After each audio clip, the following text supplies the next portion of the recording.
Livre d'Osée chapitre 1. La parole de l'Éternel qui fut adressée à Osée, fils de Béhéri, au temps d'Osia, de Jotham, d'Achaz, d'Ézéchia, roi de Juda, et au temps de Jéroboam, fils de Joas, roi d'Israël. Lorsque l'Éternel commença à parler par Osée, l'Éternel dit à Osée, va, prends une femme prostituée et des enfants de prostitution, car le pays ne fait que se prostituer loin de l'Éternel. Il alla donc et prit Gomé, fille de Diblaïm. Elle conçut, et lui enfanta un fils. Et l'Éternel lui dit, appelle-le du nom de Jizréel, car encore un peu de temps, et je punirai la maison de Jéhu pour le sang versé à Jizréel. Et je ferai cesser le règne de la maison d'Israël et il arrivera qu'en ce jour je romprai l'arc d'Israël dans la vallée de Jizréel. Elle conçut encore, et enfanta une fille, et l'Éternel dit à Osée, appelle-la du nom de Lo-Rushama, dont on n'a pas pitié, car je ne continuerai plus à avoir pitié de la maison d'Israël pour leur pardonner entièrement, mais j'aurai pitié de la maison de Juda,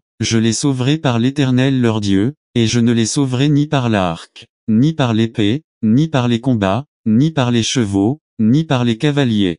Puis, quand elle eut sevré Lo-Rushama, elle conçut et enfanta un fils et l'Éternel dit, appelle-le du nom de Lo-Ami, pas mon peuple, car vous n'êtes pas mon peuple, et je ne suis pas votre Dieu. Cependant le nombre des enfants d'Israël sera comme le sable de la mer, qui ne peut ni se mesurer, ni se compter, et il arrivera que dans le lieu où il leur est dit, vous n'êtes pas mon peuple, on leur dira, enfants du Dieu vivant. Et les enfants de Juda et les enfants d'Israël se réuniront ensemble et s'établiront un chef, et ils remonteront du pays, car la journée de Jizréel sera grande.